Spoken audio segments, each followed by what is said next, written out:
আশা করছি সবাই খুব ভালো আছো, সুস্থ আছো। অনেক দিন পরেই আবার ভিডিও দিলাম, কারণ শরীরটা মাঝখানে একটু খারাপ হয়েছিল। তাই আজকে নিয়ে চলে এসেছি পনির দিয়ে পটলের ডালনা।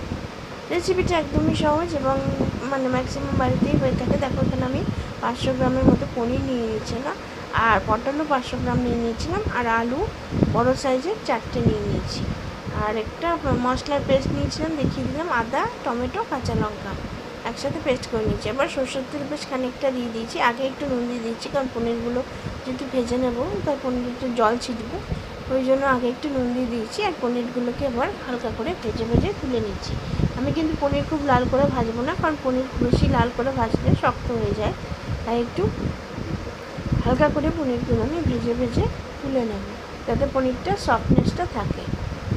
দেখো, হালকা করে ভেজে আমি পনিরগুলোকে তুলে নিচ্ছি।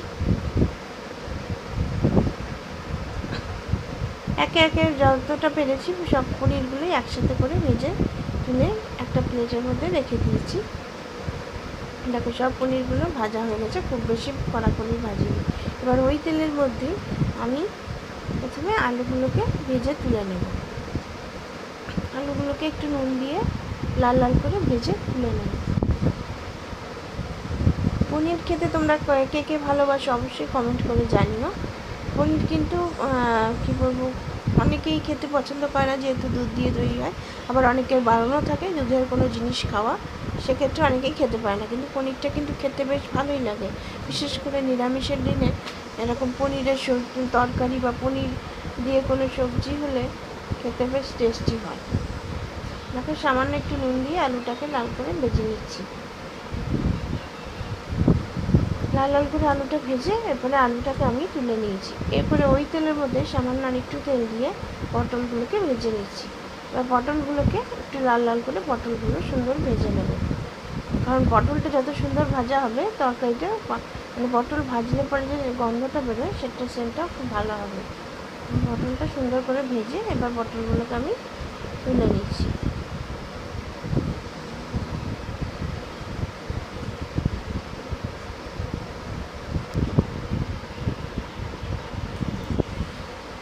পটলগুলোকে ভেজে দেখো তুলে নিয়েছি।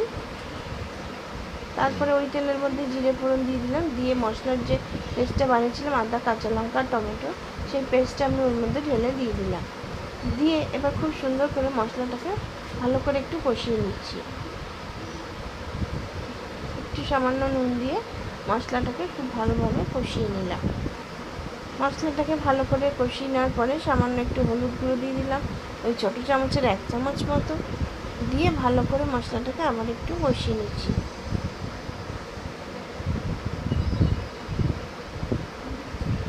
মশলাটাকে কষিয়ে নিয়েছি, আর এদিকে চামচের করে দেখলেই এখানে ছোটো চামচের 1 চামচ জিরের গুঁড়ো দিয়ে দিলাম, আর ছোটো চামচের 1 চামচ লঙ্কার গুঁড়ো আমি এর মধ্যে দিয়ে দেবো। দিয়ে এবার দেখো 1 চামচ লঙ্কার গুঁড়ো দিয়ে দিলাম, দিয়ে এবার খুব ভালো করে মশলাটা কিন্তু মিশিয়ে নেব। মশলা যত ভালো করে কষানো হয় যে কোনো রান্নাতেই, রান্নার স্বাদ কিন্তু দ্বিগুণ বেড়ে যায়। যেই রান্নাই হোক, মাছ বলো, মাংস বলো, সবজি বলো কিংবা পনিরই বলো।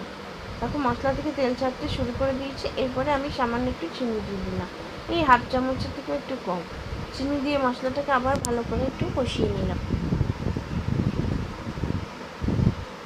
মশলাটাকে ভালো করে কষিয়ে নিয়েছি। এরপরে আমি এর মধ্যে মশলা কষানো হয়ে যাওয়ার পরে এর মধ্যে আমি কিন্তু ভেজে রাখা পটল আলুটা দিয়ে দেবো। দেখো, মশলাটাকে ভালো করে আবার একটু নেড়ে চেড়ে নিচ্ছি। এর মধ্যে ভেজে রাখা পটল আলুটা একসাথেই দিয়ে দিলাম, দিয়ে এবার ভালো করে মশলার সাথে মিশিয়ে নিলাম। রেসিপিটা কেমন লাগলো অবশ্যই কিন্তু কমেন্ট করে সবাই জানিও। আর প্রত্যেকে আমার পাশে থেকো, যেভাবে এতদিন ছিলে আজও সেভাবেই আমার পাশে থেকো, আমাকে এই তোমাদের মতো এগিয়ে যেতে সাহায্য করো। দেখো, 2-3টে গোটা কাঁচা লঙ্কাও দিয়ে দিয়েছি, যেহেতু খুব বেশি ঝাল দিইনি। আর এবার বড় কাপের 1 কাপ জল আমি এর মধ্যে দিয়ে দিলাম, কারণ আলুটা ভালো করে পটলটা ভাজার সময় সেদ্ধ হয়ে যায়, আলুটা আর একটু সেদ্ধ হবে, সেই জন্য একটু জল দিয়ে দিচ্ছি। জলের পরিমাণটা তোমরা তোমাদের আন্দাজ মতো দিয়ে দিও, কারণ আমি একটু এটা ঝোল ঝোল করবো, তাই জন্য জলটা একটু বেশি দিয়েছি। তোমরা যদি তরকারিটা শুকনো করতে চাও তাহলে জলটা তোমাদের আন্দাজ মতো দিয়ে দিও। দিয়ে সামান্য একটু নুন দিয়ে দিলাম যাতে ঝোলটা পানসা না লাগে। এবার এইটাকে আমি ঢেকে দিয়েছি, দিয়ে খানিকক্ষণ পরে পনির দিয়ে দিয়েছিলাম। পনির দিয়ে দেখো ভালো করে, পনির খুব বেশি ফোটানোর দরকার নেই, কারণ তাহলে আবার পনিরগুলো ভেঙে যেতে পারে। দেখো তরকারিটা হয়ে এসছে। এরপরে আমি